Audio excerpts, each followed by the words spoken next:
Good morning mga Karaw House, good morning, kamusta po tayong lahat? Ito, welcome back po muli dito sa aming channel. Bali, araw nga po pala ng linggo ngayon.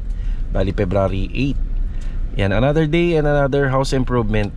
So, araw ng linggo, dapat day off. Tapos kinamusta ko kahapon yung mga tropa kung gusto nilang pumasok. At iilan naman po sa mga tropa gusto talagang pumasok. So, dagdag income or dagdag extra budget. So, wala naman pong pilitan kapag nagpapapasok po tayo dito sa mga ongoing project. Meron tayong pasok ngayon dito sa Tansa Garden Premier. Ang gusto ko mangyari rito ay magpa-waterproofing. Yun nga lang yung lagay ng weather natin. Tingnan natin kung magbabago to. Ayan, kakamustahin din po natin yung dalawang tao na inassign po natin sa pagwa-waterproofing po ng outside wall. Tapos ngayong araw din na linggo, nagpapasok din ako rito sa Lumina Homes Phase 4, yung project natin na row house na 54 square meter. Bali, ang gagawin nila ron, ipagpapatuloy nila yung installation ng tiles and yung electrical, yung mga nabanggit ko nung nakaraan na may kulang pa. Yan, para sa susunod, pag finishing na tayo, dire-diretso na. Tapos may bago tayong gagawin dito sa phase 3. So, shoutout nga pala kila client owner. Yan, maraming salamat sa tiwala. Yan, bali magpapa-clearing lang muna tayo doon, tapos magpapa-excavation. So kapag natapos po natin yung mga excavation doon, malinis na, nakapagpahako tayo ng panambak, schedule naman tayo para sa delivery. At magpapapasok na tayo ng mason at saka ng steelman. Tapos yung isang ongoing project natin sa phase 3 pa din. Bali magpapapasok po tayo ng 2 tao doon para po sa pagkukompleto ng ating water line and plumbing. Ayan mga Karaw, samahan nyo po muli kami ngayong araw ng linggo. Enjoy watching po, let's go. Tara. Bali pansamantala po sila nangungupahan dito sa Lumina Homes Phase 1. Yan, nakuha na po natin yung susi. So bago tayo mag-umpisa, maraming salamat po sa tiwala ng ating client owner. Let's go. Batiin natin kung sino yung mga naka-deploy na tropa dito sa Phase 3. Bali mga Karawas, nandito na tayo sa Lumina Homes Phase 3. Doon nga pala sa isang project natin, ayan yung ongoing, bali may gumagawa rin po doon. Nandun si Louie at saka si Adonis. Yan, batiin muna natin sila rito. Rusty, good morning. Good morning. Si Ricky dito rin nakapwesto, meron lang kinuha. Kasi Bilog, morning Log. Morning. Tsaka naalala nyo ba yung yung anak ni Ricky? Yan, kasama natin ngayon. Yan si Chichi, morning. Malaki boses niya ni Chichi. Okay, bago tayo mag-umpisa, shoutout po dun sa nagtanim ng halaman. Yan, sayang sayang, kaso nga lang aabutin po siya ng ating bakod. So aabutin po siya. So meron po itong nasa 3 meters simula po rito. So irregular cut po ito. Ibig sabihin sa mga nagko-construction, ang tawag nila rito ay sa kalamay. Siguro nasa 50 cm lang yung pagka nito, yung kalamay niya. So hindi siya totally squalado. Tapos banda rito, bali kurbada po siya. Yan, dito banda kurbada. So sayang yung yung mga halaman. Ako rin mahilig din po ako sa mga halaman. Yun nga lang kailangan po talaga siyang tanggalin. So sa ngayon, clearing lang muna tayo dahil inabot natin siya na may damo. Hindi naman mawawala yan sa isang lupa. Yan, may damo tapos may halaman. Para makapag-layout tayo na maayos dito, pinatatanggal ko po muna tong mga puno. Yan, kay client owner tong sasakyan. Kasya yung isang sasakyan dito, no? Pero hindi nila prepared to for parking. So gagawin nila tong extension. So bago tayo mag-umpisa, titingnan ko muna yung buong bahay. So ang bahay na to is 42 square meter, yung pinakabahay nito. Tapos ang lote nito is mahigit 60 square meter.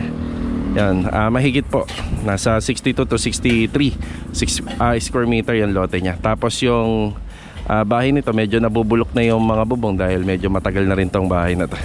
So ngayon lang po ipapa-renovate. Meron pong unang may-ari nito. Tapos yung sa mga subdivision naman, meron naman na nagpapasalo.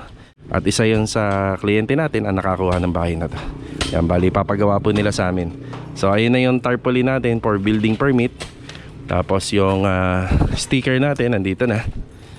Ayan na yung sticker natin. Dito natin nilagay para madaling makita. Dito kasi medyo nasa gilid lang kasi siya, hindi siya masyadong tanaw. Ayan, ipapaalambre natin yan. Kumuha lang ng gamit si Ricky. Ito yung ating mga coco lumbers. So yung coco lumbers na to, galing to dun sa ongoing project natin sa dulo. So hindi naman nagagamitin, bali ibibigay na po natin kay client. Ayan yung mga damage ng bahay. Ayun o. Medyo marami siyang damage. Tapos dito sa second floor, ayun o. Tapos nakita ko yung bubong, parang ang dami niyang kalawang. Yan, may mga sticker, yung pader. 2 bedroom. Ayan, tapos may practical space. So hindi po ano sila client sa hallway. Yung iba kasi nilalagyan ng hallway. So okay na sa kanila na 2 bedroom lang kagad. Yan mga kalawang.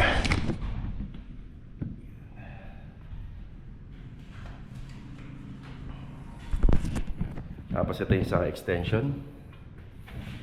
Yan, medyo malawak yung bubuhusan natin dito. Siya nga pala mga karohas, ang project natin dito is full renovation. So full renovation siya, simula sa paggawa natin ng extension, electrical, plumbing, ceiling, tiling, overall paint, finishing carpentry, included na yung mga partition. Yan, tapos yung light and fixtures materials, hanggang sa mabuo natin yung bahay. Yan, hanggang sa mapaganda natin. Kasama na rin po yung repair and maintenance. Kulang pa sila rito. Ayan na pala si Ricky, naglalakad na. Naiwan yung gamit dun. So again, maraming salamat sa tiwala nila client owner. So ito yung bago nating project. Pero ang pinaumpisahan ko lang dito, excavation lang muna. Tapos si Kuya Boy, makakaluwag na siya dun sa Tansa Garden itong week. Ipapaumpisa na po natin yung pag-deliver ng materials nito. Ricky, morning. Yan, morning. Okay, start na po sila rito. Check na lang po natin mamaya yung mga magagawa nila. Let's go. Tara. Dumaan muna tayo ng hardware bago tayo pumunta ng phase 4. Yung karagdagang materials. Dito na tayo sa phase 4. Kuya Boy, good morning po. Yan lang po naka-plastic at saka yung flexible. Yan, thank you. Okay, dito na tayo. Medyo umaambon pa rin. Yan, kamusta nga naman pala yung garden project natin. Sana nakakapag-waterproofing ng maayos. Yan, naglagay na ako ng markings dito. Magkakaroon tayo ng saksakan dyan or socket outlet. Yan, dito rin banda. Ayan, para sa washing machine. Yan, may outlet tayo ron at saka dito. Dito medyo mababa na lang. Kasi may possibility na matakpan po yan ng dalawang condenser. So medyo mababa na lang siya. Sa washing machine meron din. Tapos dito, meron din dito. Yan, meron din dito sa ilalim. Yan, meron din po dyan. Okay, bati muna tayo. Kuya Sandy, morning po. Kay Kuya Richard, morning. Ayan, ito medyo matigas na po to. Dahil kahapon pa. Yan, naglipat na sila ng materials na nandun kahapon. Nilipat na nila rito. Tapos dito, magkakaroon po tayo ng partition dito. Bali, ang sukat niya isa nasa 172 cm na lang. Ay sukat niya. So kasya pa naman yung 120 cm na kama. Makakapaglagay pa po ng maliit na closet. Yan, tapos dun din makapaglagay ng closet dito. Yan, meron nga lang na hindi nasabi si client dito. Gusto niya pala sana na-realize nila na luwagan pa to yung toilet and bathroom. Ito kasi standard finish kasi to ng sukat. Yun nga lang huli na nila na laman na mas gusto pala nila na medyo maluwag. So sayang, natapos na po natin. Pero ano lang naman yun, nagbakasakali lang sila. Yan, itinutuloy lang yung installation ng tiles dito. Then may mga konting linya ng wire na kailangan pang tapusin or ilagay. Yung magiging partition or division mga pala rito, gawa po sa tubular. Yan, dito banda sa gitna. Tapos syempre may mga abang na outlet na rin yun. Ayan, dito nagdagdag tayo, tig-isa. Medyo mas mahaba na, mataas na nga lang po pala to. Baka kasi maglagay sila ng side table. Tapos dito naman, so standard lang ng height simula sa flooring, 30 or 40 cm. Naglagay pa rin po tayo doon. Siyempre, mas maganda pa rin, may mga abang. Yun pa rin yung ginagawa dito. Siyempre, kailangan pahira ng Redifix bago ikabit. Bali, time check is 9:35. May biglaang ocular nga pala tayo mga karohas. Yun nga lang, tingnan natin kung matutuloy. So dito yan sa phase 6. Ayan na.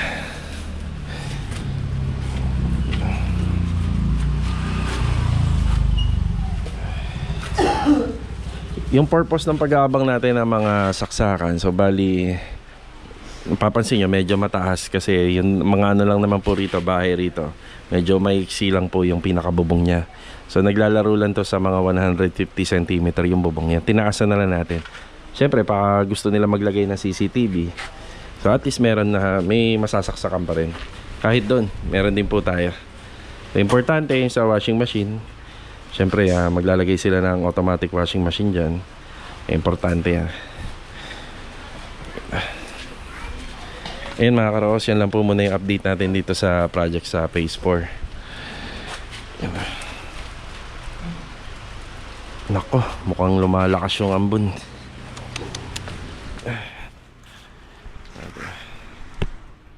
Bali mga karos, hindi na ambon to, bali parang ulan na. Ayan, nandito tayo sa block 14 sa phase 6. Shoutout kay Sir Noel na nakausap natin dito. Bali tatay po siya ni Sir Russell ng ating inquiry. So yung nag-i-inquire kung possible na matuloy, pagpasok lang ng phase 6, ayan na po kagad, ito na yung bahay araw-araw natin na nadadaanan. So Athena na up and down, pero improve unit na to eh. So nakita niya na yan. Ikutan ko lang kasi baka manood si Sir Russell ng ating video ng vlog. So ito yung unit, naka double lock lang yung likod, kaya dito na lang ako dadaan. Parang ang plano is dining area, kitchen, tapos may mga madedemolish para sa expansion ng bahay. Ayun na. Okay pa naman to. Sa ocular, ito yung tinitingnan ko kung may tambak. Tapos parang full renovation po yata yung paggagawa rito. So possible sir, ito na yung living space lahat. Kitchen, then dining yung gilid, dining area. Tapos sa condition naman ng TNB at saka ng stairs, hindi na talaga ito mababago. Ngayon, meron pa rito is maglalagay ng another toilet and bathroom. Nag-offer tayo ng hallway para sa expansion balang araw. Then, dalawang 2-bedroom partition. Yan, 2-bedroom. So, syempre, matatanggal na po yung mga kisame, yung mga lumang partition niya, lumang pinto. So, papalitan lahat. Then, maglalagay tayo ng insulation kasi walang insulation yung mga bahay dito. Then titingnan na rin natin yung condition ng bubong. Tingnan nyo yung kagaya na nabubulok na yung gutter. So titingnan na rin natin to kapag natuloy tayo sa renovation. Tapos ang plano sa AC o sa aircon, itatago natin yung condenser niya. So ilalagay natin dito lahat sa likod. Kaya kung sakaling matuloy, yan na, ibibigay ko na nga pala sa kanila yung naglalakad ng ating mga requirements. Walang iba kundi si Anderson. Yan na. Yan, okay na po tayo rito. Sir Noel, maraming salamat po uli. Thank you po. Thank you. Regards na kay Mrs. niya. Baka mauna na rin po ako. Sige po. Ingat po kayo. Ingat din. Thank you. Yan. Yan, medyo mahabang topic lang din yung pinag-uusapan namin dito. Gawa ng kapag may nag-e-inquire, syempre marami rin po silang tanong, kaya kailangan mo rin po silang bigyan ng idea lahat, diba? Ganun naman po tayo sa lahat ng ating mga nagiging client or may mga nagka-canvas, nag-e-inquire, yan, binibigyan natin ng idea. So kailangan po kasi natin ipakita na transparent tayo sa mga nagiging kliyente natin para yung tiwala. Yan kasi yung mahirap mabuo. Madaling magpagawa ng bahay kapag may pera ka. Kahit sino pwede mong kontakin, pwede mong lapitan dahil nakapaligid lang naman tayo sa mga constructions. Yan, pero yung tiwala, yan ang mahirap. Okay, shoutout kay Kuya Gard. Yan. Kamusta yung Tansa Garden natin? Bali mamayang hapon pa po ako makakapunta rin. Mambon, nag-aambon.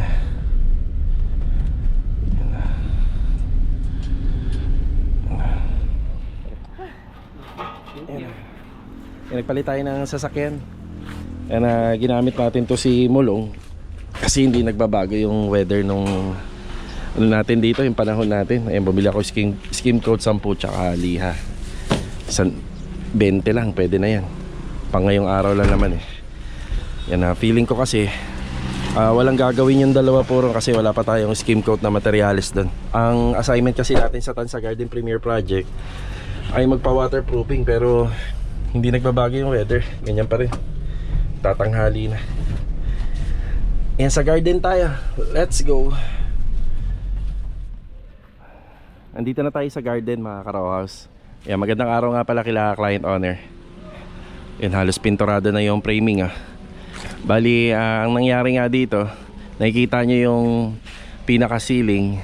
Yan ang inaasikaso ni Master Dindo ngayon. Gawa na nahinto sila sa pagwa-waterproof. Kanina, maganda-ganda pa yung weather dito. Ito yung mga nagawa nila.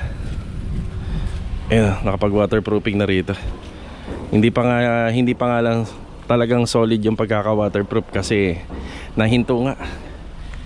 Hindi sa ano ko kasi sa exterior, kapag pinag-usapan ng pagpapahid ng anumang klaseng pintura, tigil talaga kapag umuulan.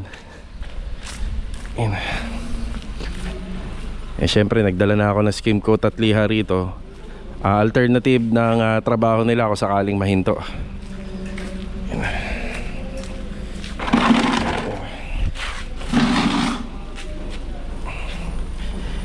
Tingnan natin yung ginagawa nilang trabaho rito, yung mga pinahiran nila. Yan. Ito yung likod. So ganyan pa yan, wala pa kasing downspout yung tubig doon sa gutter dito pa direct na pumupunta. Scaffolding ngayon, nakapaglatag na sila dito kanina. Ayan, may waterproofing na. Yun nga lang nahinto. Yan, pinahinto po natin. Dito nahinto na yan. So bali hanggang 2 coats, 2 to 3 coats sana yan. Yun nga lang hindi ho pwedeng ipagpatuloy gawa na masasayang yung materials natin. Yung effectivity niya hihina, no? So kung may nagtatanong sa amin kung yung hinahalo bang semento dyan ay nilalagyan ng tubig, hindi po, wala po tayong nilalagay. So susundin lang natin yung instruction ng Plexiband sa 1 galon 6 na kilo ng purong semento. Tapos kapag nahalo na po natin yung Plexiband na may semento, sasalain natin yun ng pwedeng tela or pwedeng yung bistay string. Mas maganda yung bistay string para hindi po sumama yung mga namuong semento. Master Dindog, yan, good morning. Good morning. Yan, good morning. Kuya Philip, morning. So at least kahit isang araw naka-duty kayo rito para makita nyo yung bahay. Anong malaki? Yung Riego o yung ano, ito? Mas malaki to, no? Maraming nagsasabi na malaki daw yung Riego. Ito, malaki to. Itong ginagawa namin. Abangan ni ma'am, dati rin tamayo. Yun nga. Kuya, abangan ko yun, mas malaki yata yung sa bahay ko, sabi niya. Nagpunta kayo kahapon. Yun. So ito, nagdala ako ng skim coat. Alternative nga ng ano, baka nga mag-ulan-ulan At least meron tayo. Yun nga. Liha, pakikuha yung liha. Kuya, bakit ganyan lakad mo, kuya? Kung pa-priority ko lang Oo. kasi bububungan, di ba? Tama yan, kuya. Kahit hindi ko na sinabi kay Kuya Dindo, alam niya. Kailangan na ma-priority. Siguro hanggang doon ka lang muna kasi pag minaterproofing mo ng lahat yan, iapak-apakan din yan ang gagawa niyan yung magta-tiles. Siya nga pala mga karos, yung outside wall doon sa likod, yung pinuntahan ko kanina. Yan pwede tayong direct na magpahid kagad ng waterproofing. Pero yung pader na yan na kung saan napapahiran ng masilya, kailangan kayurin muna ng paleta to. Yan kinakayad ng paleta yan. Gawa ng nagiiwan niya ng matatalim na part ng buhangin. Kapag waterproofing mo siya, tapos gumamit ka ng rodela, paleta, pagka magpapahid ka ng skim coat, maaaring masugatan yung waterproofing, mawawalan siya ng bisa. So yan, bago yung waterproofing yan, kakayurin po ng paleta yan. So wala akong example, wala akong hawak Yan, kakayurin ng paleta bago yung waterproofing. Pero yun doon, pwede nang direct kasi hindi naman siya mamasilyahan. Yan, ang finish niya is waterproofing coat lang. Yun ang finish niya. Yan Tapos sa mga ibabaw kagaya nito, napaka-importante na nilalagyan ng waterproofing to, itong ibabaw. Yan, sa poste dito para kapag nag-absorb siya ng tubig, hindi po papasok dito sa pader. So yan, isa yan sa mga nilalagyan ng waterproofing. Itong moldura na to, poste naman yan, kahit wala po siya. Yan, mga poste kahit wala, okay lang yan. Basta yung ibabaw, importante meron. Kuya, pupuntahan yata kayo nila ma'am. Nag-chat sa akin, magdadala daw ng ulam eh. Hindi na, sir. Uuwi ba kayo? Hindi na, sir. Akala ko uwi kayo. Hindi na ako. Kasi baka pupuntahan daw kayo rito. Kuya, pakilagyan to kuya. Delikado. Itong dulo. Ito muna ako mag-umpisa. Sige. So yun, naisip ko magdala talaga ng skim coat. Patingin niya. Oh yan, oh, ganyan lang. Kasi ang tendency nito mga karos, kapag nilagyan natin to, napakadami pang gagawin. Mababakbak lang yung waterproofing niya. Nakakita ko na. So ilang patong na yun? Isa lang. Pagka gumanda na lang yung weather. Hindi pa naman yung mamaya. Mahaba pa naman yung oras. Kung halimbawa ayaw nyo magpahinga tuwing linggo, pwede kayo rito. Kung gusto nyo lang ha, walang pilitan. Yan eh. May kanin ba kayo? Parang ulam kasi yung sinabi ni ma'am. May kanin kayo ha. Ayan, nagdadala daw ng pagkain sabi. Oo, tsaka si sir. Natado. So, nasaan yung pang paleta mo kuya? Meron ka dyan? Hindi, ito na lang kuya. Okay na to. Isa-sample ko lang naman eh. Yung tinutukoy ko rito sa pader ito. Yung kakaskasin natin to kuya ha. Yan, ayun, ayun. Nakikita mo. Ayun, may mga buhangin bago i-waterproof. Waterproofing din niya, sir. Tapos yung yun yung ibabaw ng mga poste, yan pasumano, yan meron yan kuya ha. Yan. Pati yung ano yan, sir, yan. Yan, yan na. Yung walling yan. Hindi yung wall sa likod, yan din na. Pero yung sa labas, yan lalagyan na. Lalagyan ng Waterproofing. Babaw lang yung pagano. Yan, okay naman sila rito, tahimik. Tutuloy namin yung sir, sayang kasi. Sige. Pagka gumanda yung panahon. Papatungan namin yung likod dun. Sige, sige. So dito sa loob, kung matatanong nyo kung may waterproofing to, wala. Yung labas lang. Yung labas lang po ang wina-waterproof. Yan, labas lang ang wina-waterproofing. Yan. Actually mga karos, may mga nagtatanong din sa akin na gumamit ng CHB number 5 tapos ang ending ng palitada, kompleto na, ay 6 inches. So ganito, kahit hindi nyo na to i-waterproofing, 6 inches po to eh. Kaso nga lang, syempre, nakasaad kasi sa contract namin nila client na kasama to sa mga iwa-waterproof. Kaya kailangan natin ilagyan. Mas maganda na yung sigurado kaysa dun sa nanguhula lang tayo. So, sa 6 inches kasi hindi na tatagos ang tubig dito. Yan, pero para mas makasigurado tayo, lalagyan natin, 'di ba? Yan, ito. Yung pader sa likod, yan yung mga nilagyan ng waterproofing.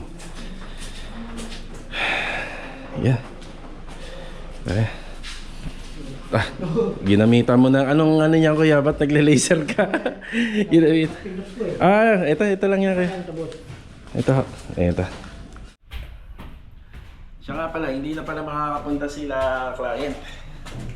Nagpa-deliver na lang po ng pagkain pala. So shoutout dun sa rider na nag-deliver ng pagkain para dito sa mga kasama natin dito na nagtatrabaho. At saka maraming salamat nga rin pala kila client. Yun. Special to kuya. Wow, special yung pagkain nila. Sige, kayang-kaya ubusin ni Kuya Philip yan. Isa pasalamat naman tayo kuya kila ma'am. Sir, ma'am, salamat po. Okay. Happy Sunday po. Yun. Yan, bago tayo umalis mga karohos, ito yung update din po rito. Yan, pinapauna na po natin yan kasi gawa nga ng pagka nalagyan na ng Paisen board tong ibabaw, nalagyan na ng bubong, ng flashing, kita nyo paano pa gagawa yung pintor dyan. Kahit exhibition hindi kaya, no? Sobrang sikip na. Oo. So hanggat ganito pa, yan, pinainuuna na ni Master Dindo. Si Kuya Philip, ano ba yung kanya doon? Hey, sir, ilan niya na yung pinahid niya yung ano? Ay, naman dun sa likod yung... yung flexiban. Oh, okay. Sa bubong. Okay.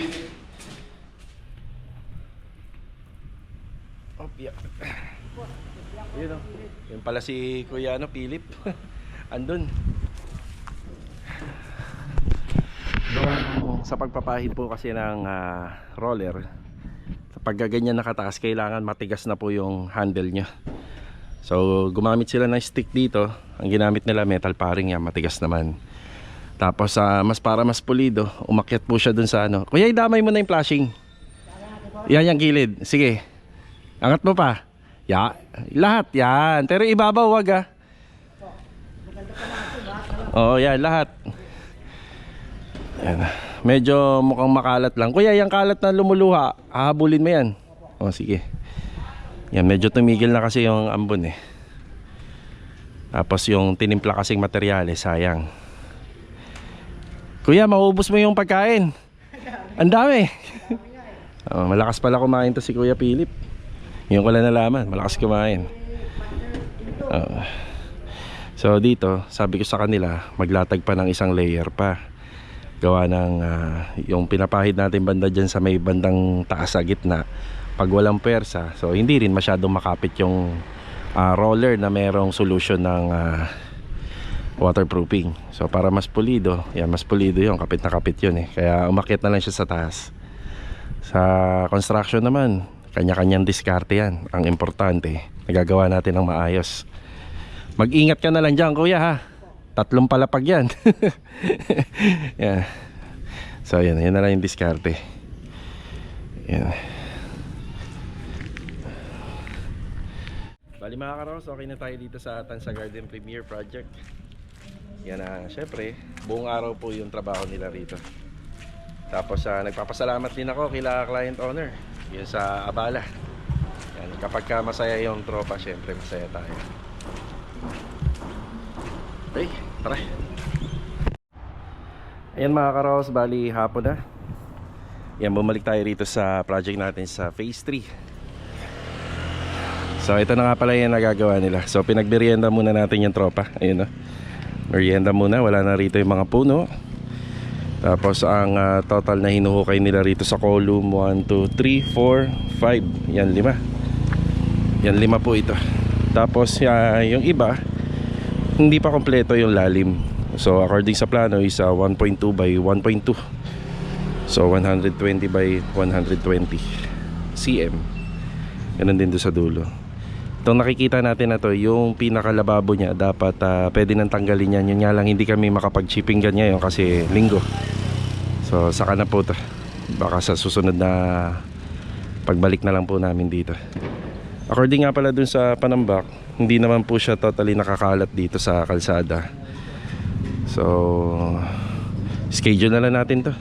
Alam ko hindi naman to mahakot lahat. Gawa ng merong part ng area na kung saan medyo mababa. Magtatambak pa po tayo ron. Ayun dito sa harapan. Yan, medyo mababa to.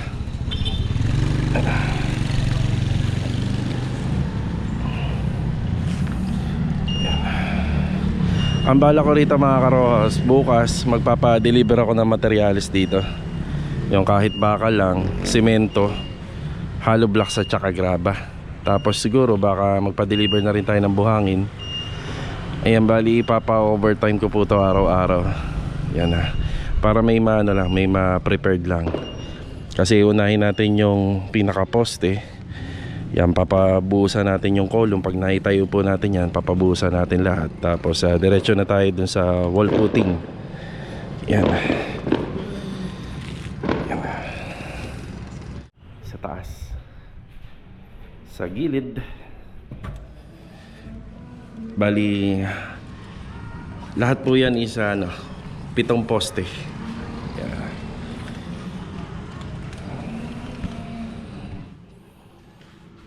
Mga karos, nandito tayo sa ongoing project natin. Si Louie gumamit ng chipping gun. Yan, buti na lang wala nagre-reklamo. Si Louie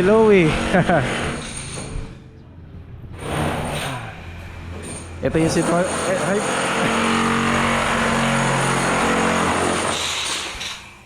Saglit. Good afternoon, Louie. Ang mga inayos mo rito, fittings na ito. Eh, yung ilalim okay na? Hindi pa, gagalawin pa yung ilalim. So, may heater po yan. Yan, may heater. Tapos, dito naman po, ito na yung mga inasikaso ni Adonis. Yan, hindi nga lang kayang persahin yung palitado nito para maging ganito kaganda na. Yan, hindi ko kaya kasi syempre na may nilagay lang tayong ano rito, chicken wire. Yan yung chicken wire, tapos syempre kumakapit din yung semento dun sa PVC, kaya hindi kayang persahin yan. Baka bukas na to matatapos. Tapos yung piping nito okay na. Tapos may pinakakabit na lang tayo kay Adonis dun sa taas. Tapos ito makikita nyo, tinatanggal ni Louie to. Ginaya nila client yung kay Sir Joshua, kasi kung dito po tayo maglalagay ng niche, baka mabutas natin yung TNB nung sa kapitbahay. So ito, niche po to, niche. Wait, saglit na ha. Ayan. Ayan, mabilis ang vlog lang tayo rito. Tapos yung pinaka downspout nitong gutter, yan ang inasikaso ni Adonis. Si Adonis oh. Adonis, good afternoon. Good afternoon. Yan na. So yung downspout, may mga nagko-comment, hindi daw ba lalagyan ng screen yan? Lalagyan po natin yan mga karawas, yung mga dulo. Yan, kailangan may screen yan kasi baka nga makapasok yung insekto tsaka daga. Tapos dito, nagpapahabol pa si client ng water heater. Yun nga lang, parang imposible na kasi ang dami na pong nagawa dito. So dapat to sinabi po sa amin nung una, kasi wala na tayong wire na gumapang papuntang breaker. So ang available lang po talaga rito is exhaust fan, tapos yung ilaw, yun lang po. Yun. Tapos dito pinapataasan po nila yung linya ng tubig para maging shower.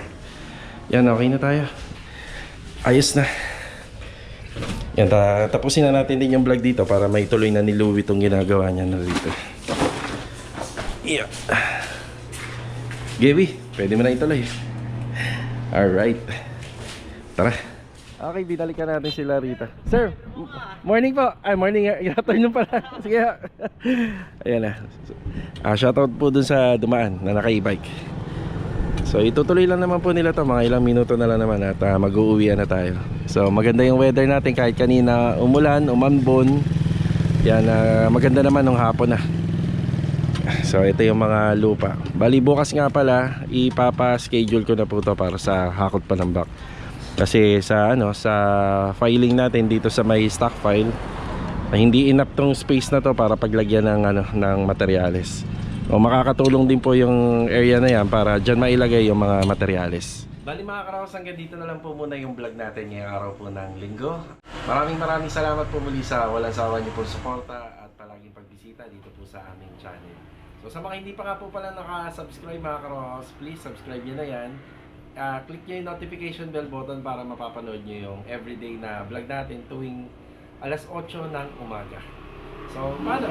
See you on my next vlog. Ito, paalam po muna.